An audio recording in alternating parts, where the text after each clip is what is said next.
ikiwa wananiuliza msingi wa uzima, twahitaji kuongeza kwa kazi yake Yesu.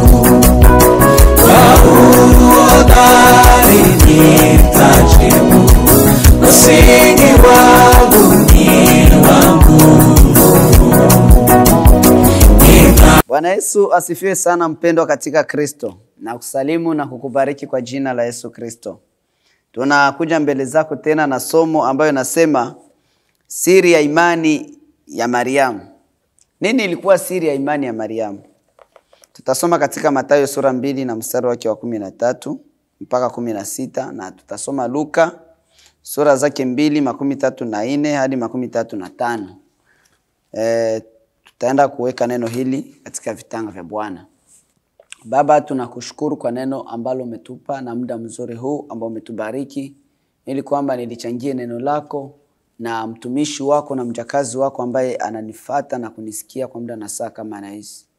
Tusaidie Kristo kuyapokea mafundisho haya ili tupate kuimarika katika imani sawa na mapenzi yako, kwa utukufu wa jina lako na kwa wokovu wa maisha yetu, katika jina la Yesu, amen.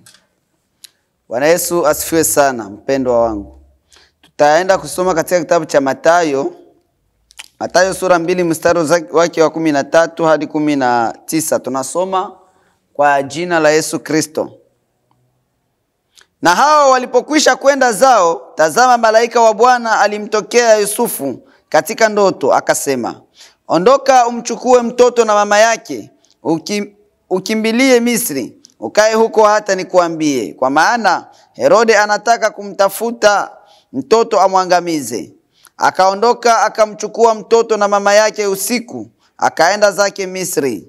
Akakaa huko hata alipokufa Herode, ili litimie neno lililonenwa na Bwana kwa ujumbe wa nabii akisema, kutoka Misri nalimuita mwanangu. Ndipo Herode alipoona ya kuwa amezihakiwa na wale mamajusi, alighadhibika sana, akatuma watu akawaua watoto waume waliokuwako huko Bethlehemu na viungani mwake mote, tangu wenye miaka 2 na waliopungua, kwa muda ule aliohakikisha kwa wale mamajusi. Amen. Tunaongeza katika kitabu cha Luka sura 2. Luka sura 2 mstari wa 34 hadi 35. Tunasoma kwa jina la Yesu Kristo. Simeoni akawabariki, akamwambia Mariamu mama yake, tazama huyu amewekwa kwa kuanguka na kuinuka wengi walio katika Israeli, na kuwa ishara itakayonenewa, nawe mwenyewe upanga utaingia moyoni mwako, ili yafunuliwe mawazo ya mioyo mingi. Amina. Bwana Yesu asifiwe sana mpendwa wangu katika Kristo. Kama gisi tunatoka kusoma hapa, ni habari za Yusufu, Mariamu na Bwana Yesu. Hizi habari mpendwa unazijua vizuri sana. Wakati Bwana Yesu alizaliwa katika hori la ng'ombe, Mungu aliwatuma mamajusi kuja kumsujudia Bwana wa mabwana ambaye ni mtoto aliyezaliwa. Na wakati alipowatuma mamajusi kuja kumsujudia, na wamajusi, Herode akapata habari, akajua. Na wakati Herode alijua habari hiyo, akawaambia mamajusi kwamba mwende mtazame hali ya mtoto, kisha mtakuja mnipatie habari na mimi niende nikamwabudu huyu mtoto. Bwana Yesu atusaidie sana. Herode alisema hiyo jambo, hakuisema kwa nia ya mzuri, kwa sababu alikuwa na wivu ya kusikia kwamba mfalme amezaliwa. Bwana atusaidie. Na Mungu aliona kilichokuwa ndani ya moyo wa Herode.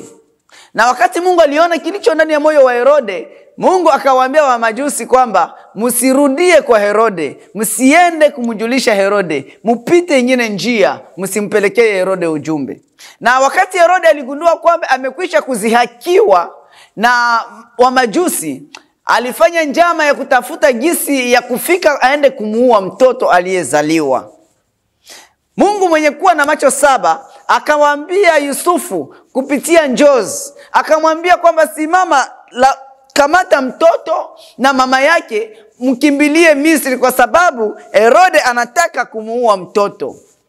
Bwana Yesu asifiwe sana. Nifuate bien mpendo, nadhani hapo utanielewa bien.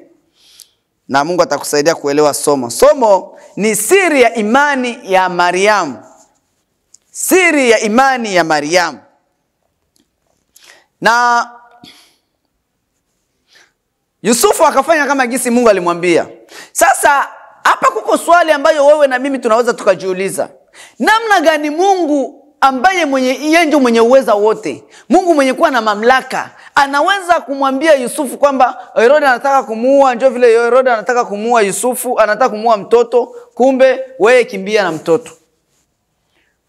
Huyo mtoto kwanza ni mfalme wa wafalme, Bwana wa mabwana, mwokozi wa wanadamu wote, wa Wayahudi wote, including na Herode. Yesu kazi yake ilikuwa ni kuja kumuokoa pia na Herode. Lakini Mungu anamwambia Yusufu kwamba Herode anataka kuja kumuua. Yaani Herode anataka kuja kuua Mungu. Bwana tusaidie. Vitu viko yule akili ya mwanadamu. Lakini utaelewa Mungu anataka nini hapa. Mungu anamwambia Yusufu, mkimbie kwa sababu wao walikuwa wanakusudia, walikuwa wanataka warudie Galilaya kule kwao. Walikuwa wanataka warudie Galilaya kule kwao. Lakini Mungu amewakataza na kuambia no, mkimbie kwa sababu Herode iko na mpango wa kumuua. Mungu mwenye uweza, Mungu mwenye mamlaka, Mungu mwenye nguvu zote. Sasa Mungu mwenye uwezo alituma huyu Mungu ndio alituma mamajusi kwamba waende kumsujudia huyu Yesu ambaye amezaliwa. Huyu Mungu mwenye uweza ndio mwenye alifanya muujiza kwamba Yesu azaliwe na Bikira Mariamu. Sasa namna gani Mungu anaweza kumuogopa? Anaweza kumkimbia Mariamu, kumkimbia Herode samani. Namna hiyo ndio swali zetu tunaweza kujiuliza. Mungu anamkimbiaje Herode? Hiyo ni swali ambayo wewe na mimi tunaweza tukajiuliza. Hata na Mariamu yeye hakukuwa na muda kuwaza, kwa sababu kutokana na ujumbe ambao alikuwa amepewa na malaika na Simeoni ya kwamba huyu mtoto ambaye atakayezaa, aseme tunapasoma tena. Nasoma tena mbiombia, aseme Simeoni akawabariki, akamwambia Mariamu, sikia yeye alimwambia Mariamu mama yake, tazama huyu amewekwa kwa kuanguka na kuinuka wengi walio katika Israeli, na kuwa ishara itakayonenwa. Nawe Mariamu mwenyewe upanga utaingia moyoni mwako, ili yafunuliwe mawazo ya mioyo mingi. Mungu alikuwa amekwisha kumwambia kupitia nabii Simeoni kwamba Mariamu, huyu mtoto mwenye utazala huyu, utapata matatizo, utapata ziki, utapata uchungu, utateseka na huyu mtoto. Kwa sababu huyu mtoto, kupitia huyu mtoto, Mungu ataleta neema, wokovu ndani ya mioyo ya watu wengi, wapate kupata uzima wa milele. Lakini mbele uende kuona miujiza ambayo huyu mtoto atafanya Mariamu, mbele uende kuishi ishara ambazo huyu mtoto atafanya Mariamu, utapata taabu na huyo mtoto. Bwana Yesu atusaidie sana. Utapata ziki na huyo mtoto, kwa sababu sio mtoto wa kikawaida. Mariamu alijua siri ya kwamba ninazaa mfalme wa wafalme, lakini mbele nione baraka ambazo huyu mfalme wa wafalme ataleta kwa maisha yangu mimi, kwa maisha ya taifa langu, ni lazima nisumbuke na huyu mtoto. Bwana Yesu atusaidie sana. Siri ya imani ya Mariamu. Mariamu alianza kukimbia na mtoto kama refugee, kama mkimbizi ambaye hana mahali. Akakuwa mwenye kuhangaika na mtoto, anakimbia kwa miguu kwenda Misri, anahangaika kufika kule. Unaona maisha ya utumwa mpendwa. Akafika kule utumwani Misri, utumwani hakuna raha. Utumwani hakuna furaha. Kamata tu picha kidogo ya wana wa Israeli wakati walipokuwa Misri. Kamata picha kidogo ya wana wa Israeli, jinsi walihangaika, jinsi walilia mchana na usiku wakimlilia Bwana, tutoe katika nchi ya Misri. Mariamu akapata taabu ya kuhangaika na Bwana wa mabwana kwa sababu ya ahadi za Mungu zilizokuwa ndani yake, kwamba huyo mtoto upanga utapita ndani ya moyo wako, utapata taabu. Utapata taabu. Kweli ni baraka ninakupa Mariamu. Kweli kupitia huyu mtoto utaheshimiwa, utarithi uzima wa milele. Lakini ili kwamba uende kufikia uzima, utapata taabu Mariamu. Bwana tusaidie sana mpendwa wangu. Mariamu alihangaika, akaenda Misri kule. Akaenda kuishi maisha ya utumwa, ya mateso, kwa sababu ya ahadi aliyobeba. Lakini pamoja na hayo yote, Mariamu hakumnung'unikia Mungu. Mariamu aliendelea kutii sauti ya Mungu. Ukisoma hapa, utagundua kwamba sio Mungu, Mariamu ndiye alikuwa anaongea na Mungu kwa ajili ya kukimbizwa na mtoto. Utagundua kwamba ni Yusufu ndio mwenye Mungu alikuwa anapitia. Yeye Mariamu alikuwa kazi yake ilikuwa ni kutii Yusufu, kutii Mungu. Bwana Yesu asifiwe sana. Kwa nini Mariamu alikuwa anatii Yusufu, anatii Mungu? Kwa sababu Mungu baba ndiye kichwa cha nyumba. Ifuatii, anatii. Na alikuwa anatii Mungu kwa sababu huyo mtoto yuko naye ni Mungu ndio mwenye alimtia ndani. Bwana Yesu asifiwe sana. Na ujumbe na unabii umekuja kwamba huyu mtoto haiko mtoto kikawaida. Aseme kuona baraka za huyu mtoto utapata taabu. Sasa kwa Mariamu alijua kwamba siri ya Mariamu ni kwamba haijalishi circumstance nitapitia juu ya hiki kitoto changu. Haijalishi majaribu na taabu nitapitia juu ya hiki kitoto changu. Nitavumilia tu mpaka nione baraka za Bwana. Bwana Yesu asifiwe sana. Nitavumilia tu mpaka nione uokovu wa Bwana. Ndio maana nafasi nyingine tulisoma hapa, msiku zinapita kwamba Mariamu kila jambo Mariamu alikuwa anasema, mimi ni mjakazi wa Bwana, na iwe kwangu kama apendavyo Bwana. Bwana Yesu asifiwe sana. Mariamu alikuwa anatii. Mimi na wewe kama tungekuwa na mawazo ya kusema, tu Mungu anaanza ruhusu tumkimbie mwanadamu, tumkimbie Yusufu, tumkimbie Herode.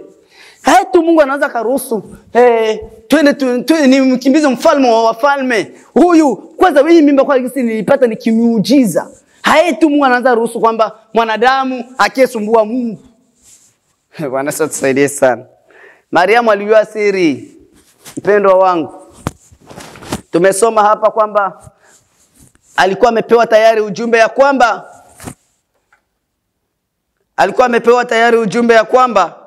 upanga Mariamu alikuwa amepewa tayari ujumbe ya kwamba nawe mwenyewe upanga utaingia moyoni mwako ili afunuliwe mawazo ya watu wengi. Bwana Yesu asifiwe sana.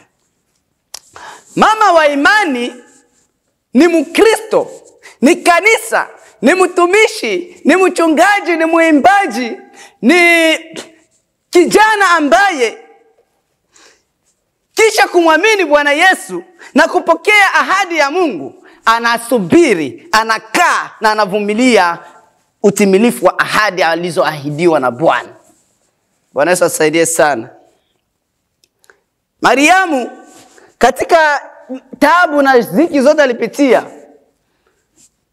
aliendelea kuvumilia na aliendelea kutii Mungu, akaendelea kutii Yusufu kwa sababu anajua nimekwisha kuambiliwa kwamba huyu mtoto ni mfalme wa wafalme. Lakini mbele nione miujiza ya huyu mtoto, ni lazima kwanza nipitie ziki. Upanga utapita moyoni mwangu. Kumbe kazi iko hapa. Nivumilie huu upanga juu nione matokeo ya huyu mtoto.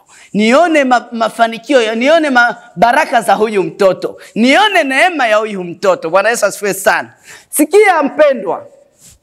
Mama wa imani kama Mariamu ni mtoto wa Mungu ambaye kisha kupokea ahadi za Mungu anangoja, anakaa, anasubiri utimilifu wa ahadi. Ile kusubiri ndio uvumilivu. Bwana Yesu asifiwe sana.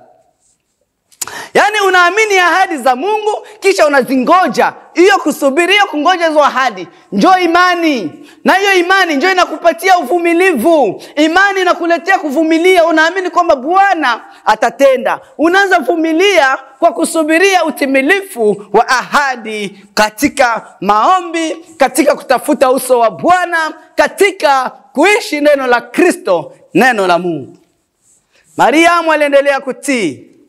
Mariamu aliendelea kuamini ahadi za Bwana. Kwa sababu gani? Mariamu alikuwa alijua sababu kwamba kwa sababu ni yeye tu ndio alikuwa anajua baba wa mtoto. Alikuwa anajua baba ya mtoto, ya huyo mtoto mwanabeba, kwamba ni Mungu muumba mbingu na nchi. Ndio baba wa mtoto. Kwa Yusufu kulikuwa vigumu kuamini kwamba huyu mtoto kweli alizaliwa ni uwezo wa Roho Mtakatifu. Tumesoma habari hapa. Maandiko yanasema kwamba wakati Yusufu aligundua kwamba Mariamu anakuwa mjamzito, akaamua kuachana naye kwa siri. Alikuwa hajaamini. Ilibidi kwanza tena Mungu aintervenire kumwambia Yusufu kwamba usimuache mke wako, kwa sababu mimba hiyo ni kwa uweza wa Roho Mtakatifu. Ni mama peke yake tu ndio anajua mzazi wa mtoto, baba wa mtoto. Mama tu ndio anakuwa anajua kama huyu mtoto ni wa baba fulani. Tuko na watoto wengi ambao bazazi wanajua kwamba huyu bwana mweniko naye sio ndio wa mtoto, sio ndio baba mtoto wa huyu mtoto wangu. Na wengine ni Wakristo. Kama uko mama ambaye unajua kwamba huyo mtoto sio wako na unafanya siri, utubu. Bila hivyo tena umoto. Mariamu alijua kwamba huyu mtoto ni mtoto wa Mungu. Kumbe ni tii sauti ya Mungu.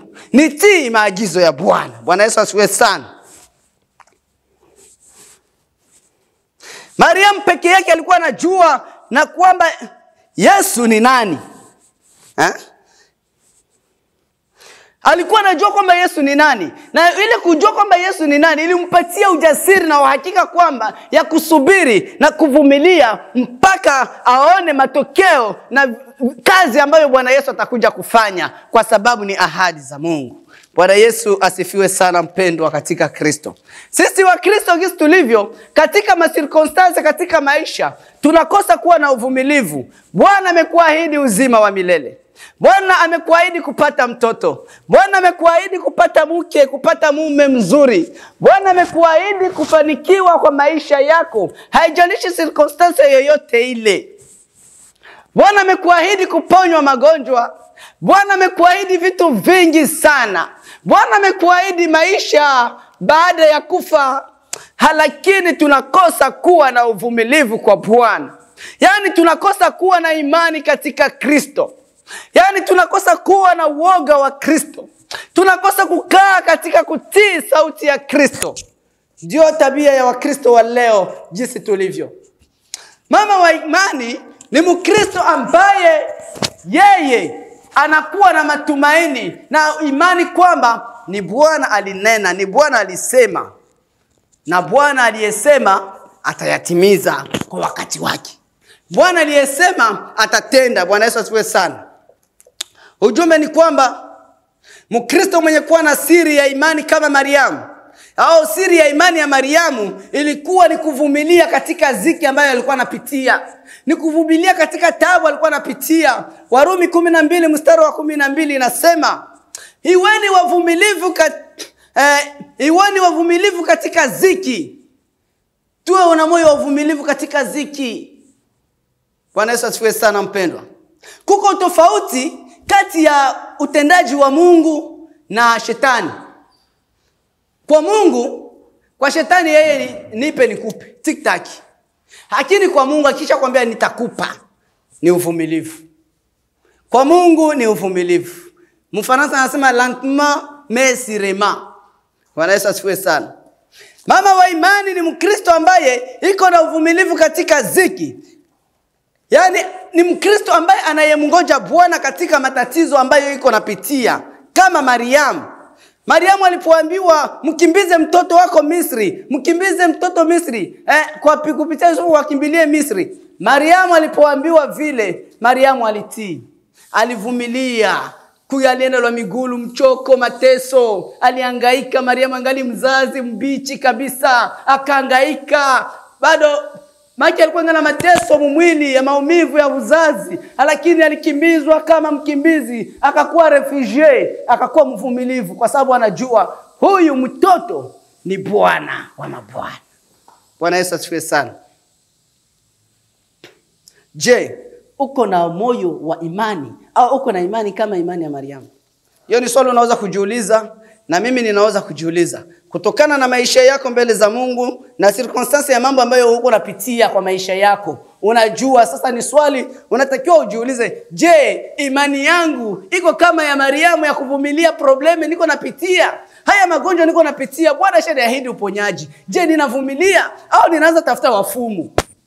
Bwana ameshaniahidi kwamba atanipa mume. Je, ninavumilia au ninaanza kujikomba kwa wanaume? Bwana tusaidie sana. Bwana amekwisha kuniahidi kwamba atanipa mke. Je, ninavumilia au ninaanza pita makartie kutafuta wa malaya? Bwana amekwisha kuniahidi kwamba ataniinua au ninaanza kupigana na watumishi na wachungaji wangu? Uvumilivu katika imani. Bwana anapokuahidi kitu, mpendwa, kuwa na imani kwamba Bwana atakitimiza kwa wakati wake. Kazi yako wewe ni kukaa mawasiliano na Bwana. Kaa katika maombi, subiri Bwana. Zaburi anasema, Zaburi 33:4-7 inasema, umungoje Bwana kwa kimya, upige moyo konde. Umungoje Bwana kwa kimya, kwa utulivu kabisa, kwa amani pamoja na Kristo. Bwana Yesu asifiwe sana. Mama wa imani au mjakazi wa imani ni mtumishi wa Mungu, ni mchungaji, ni muimbaji, ni muombaji ambaye kwa kila circumstance anayopitia anamtazama Bwana, anamvumilia Bwana, anamuomba Bwana na anachunga msaada wa Bwana kuja kuintervenir. Bwana Yesu asifiwe sana. Ndio maana Wakristo wengi leo hatuko wa mama wa imani, wala hatuna imani kama ya Mariamu, kwa sababu ka probleme kadogo tu maisha yetu, changamoto kidogo tu maisha yetu ya kiroho, unatoka mu vya Mungu, unaanza fanya vitu vyenye vifai. Kama ni ukame kidogo tu, unatoka mu vya Mungu, unaanza frappe kama ni nini, unaanza usha vitu vya wizi, unafanya vitu vyenye vifai mbele za Mungu, kwa sababu haubebi Kristo, haubebi imani ya Kristo. Hauko mama wa imani kama Mariamu. Mama wa imani kama Mariamu anavumilia ziki, anajua baada ya tabu ni furaha. Maisha ya mashujaa inajaa mateso, maisha ya mashujaa inajaa kilio, lakini mwisho wa mashujaa ni kupigiwa mikono. Rafiki yangu, hacha tuwe wa mama wa imani, hacha tuwe na imani kama ya Mariamu, ili wakati tutakapouona utukufu wa Bwana, dunia na taifa ijue kwamba hakika huyu ni mwana wa Mungu. Bwana Yesu asifiwe sana. Nadhani umekwisha kuelewa somo na ujumbe. Ujumbe ni kwamba siri ya Mariamu ilikuwa ni kuvumilia taabu, circumstances ambayo anapitia, kuvumilia magonjwa. Mimi Mkristo, mimi mtoto wa Mungu, nitaanza kufa maskini, nitaanza kuwa maskini. Mimi mtumishi wa Mungu, naweza kuwa natembea miguu chini bila gari. Bwana tusaidie sana. Tuwe wa mama wa imani, mpendwa. Tumie binti wa Yesu miaka 13, 25, 33, 40 siaolewa, siapata Bwana. Eske Mungu kweli ananisikiaka? Je, niko naomba Mungu wa kweli? Tumie kijana mpaka hivi miaka 40 mpaka hivi siapata mume, wala nina hata pesa za kutoa mali sina. Je, Mungu ananijua? Hapana mpendwa. Hiyo nakuibia sasa, nikwambie Mungu yuko pamoja nawe wakati wote wewe uko unatafuta uso wake, na wakati wote uko unakimbia uovu na ubaya. Kenya anataka kuwa na imani. Ukikuwa na imani utaona mkono wa Bwana. Imani inadhihirishwa kwa uvumilivu. Bwana Yesu asifiwe sana. Imani hudhihirishwa kwa uvumilivu. Tutaenda kusoma katika kitabu cha Luka hapa sura zake 2 na mstari wa 41 hadi 52, lakini mimi nitasoma kwa 48. Ujumbe ni kwamba tuwe na moyo wa imani katika kumungoja Bwana. Katika kungoja zile ahadi ambazo Bwana ametuahidi, tuwe na moyo wa imani katika Kristo. Imani sio kwa na mashaka. Maandiko yanasema mwenye haki wangu ataishi kwa imani, na akisita moyo wangu hauna furaha naye. Mungu alipowaambia wana wa Israeli kwamba, alimwambia Musa waambie wana wa Israeli, waambie wana wa Israeli kwamba wakae kimya. wasiongeongee mingi, wasinungunike, wasijidogedoge, wasilaumu, wasihukumu, wakae kimya na wasonge mbele. Maandiko yanasema kwamba Musa aliwaambia wana wa Israeli, kawalisikia sasa. Aliwaambia wana wa Israeli. Na Mungu anapokuahidi kitu, Mungu kwa nini anakuambia kitu aseme njoo anakuambia nitakufanyia hivi na anafika anakufanyia hapo hapo? Hapana. Mungu anakupatia kitu, anakuambia kitu, lakini kuna kwa muda tu anakupatia kwa kamuda. Kale kamuda kakusubiri sasa utimilifu wa ile ahadi. Njoo kuko vita sasa. Mkali kamuda. Bwana Yesu asifiwe sana. Mkali kamuda ndio utimilifu wa ile ahadi. Njoo pale kunakutanisha manunguniko, kulialia, kujidoga, kukosa raha. Wana wa Israeli Mungu aliwaambia wasonge mbele. Biblia inasema hapo wakati Mungu alimwambia Musa sema waambie wana wa Israeli wale mpige fimbo. Asema vikao vinafanyika hapa mwiyo dakika hapana. Maandiko yanasema kwamba upepo ulivuma usiku mzima, upepo ulivuma. Yaani mwile upepo ile. Njoo wana wa Israeli walianza nungunika, wakaanza lialia mwile kujidoga vya mingi sana. Tuwe watoto wa imani kama imani ya Mariamu. Tunasoma kwa haraka Luka 11 mstari wake wa 18. Utasoma mpaka tunasoma 11 kimi nazama 18 mpaka 52. Tunasoma kwa jina la Yesu Kristo. Akawaambia samani, na walipomwona walishangaa, na mama yake akamwambia mwanangu, mbona umetutenda hivi? Tazama baba yako na mimi tulikuwa tukikutafuta kwa huzuni. Akawaambia, kwani kunitafuta? Hamkujua ya kuwa imenipasa kuwamo katika nyumba ya baba yangu? Nao hawakuelewa na neno hilo alilowaambia. Akashuka pamoja nao mpaka Nazareti, naye alikuwa akiwatii, na mamaye aliyaweka hayo yote moyoni mwake. Naye Yesu akazidi kuendelea katika hekima na kimo, akimpendeza Mungu na wanadamu. Amina. Hapa ni habari ya Bwana Yesu. Wakati Bwana Yesu walikuwa wanatoka Yerusalemu na wazazi wake, wanaanza kurudia Galilaya. Bwana Yesu akawapotea. Wakati aliwapotea, kumbe Bwana Yesu alikuwa na miaka 12, akarudia tena Yerusalemu kuanza kuhojiana na wakuu wa makuhani pale. Na wakati Bwana Yesu alikuwa kule, wazazi wake walipoona mtoto haiko, muda wa siku 3 wanaanza kumtafuta. Na unajua mzazi kama anapoteza mtoto wake, umwapoteza vyote asipoteze mtoto. Umwapoteza hata bwana asipoteze mtoto. Wazazi walipoona wanakosa mtoto anapotea, mama ile uchungu ambaye alitabiriwa kwamba uchungu utapita moyoni, ukaanza mtoto wangu. Mama mchana na usiku anakosa raha na amani, analia kwa uchungu na huzuni. Maandiko yanasema mpaka Yesu alirudi tena Yerusalemu na kwenda kumkuta yuko katika miguu ya wakuu wa makuhani, na wakamuuliza kabisa kwa ule na kumwambia ukweli wote kwamba walipomwona walishangaa, na mama yake akamwambia, mwanangu, mbona umetenda hivi? Tazama baba yako na mimi tulikuwa tukikutafuta kwa huzuni. Wakakuwa wazi kabisa kama moyo umeumia. Lakini Bwana Yesu, sikia jibu alisema. Hakutoa jibu ya adabu. Asema, kwa nini kunitafuta? Stadiri hamuna haki ya kunitafuta. Kwa nini kunitafuta? Hamkujua kwamba imenipasa nikae katika nyumba ya baba yangu? Sikia maandiko anasema kwamba Mariamu walibaki kimya. Wako wanajiuliza itamko. Lakini kazi ya Mariamu, kila circumstance yote ya kumuumiza, alikuwa anabaki kimya. Maandiko anasema anayaweka moyoni. Kenye Mariamu alikuwa anachunga pale kwa Bwana Yesu ni nini? Ni Bwana Yesu aitike kutoka na aende, kwa sababu yeye alikuwa na moyo wa uvumilivu kwa kila circumstance, na kila neno ambalo alikuwa analetewa kama yaiko ya mzuri, alikuwa na moyo wa uvumilivu. Na Mariamu akachunga, nachunga Bwana awatii, asimame na waondoke. Tuwe na moyo wa uvumilivu katika circumstances tunazopitia mpendwa. Katika matatizo na changamoto za maisha, kwa kila chochote ambacho Bwana amekuahidi, amini kwamba Bwana atakutendea, ila anataka usitoke katika msingi, usitoke katika imani. Imani inakuumbia moyo wa uvumilivu. Uvumilivu inajengeka.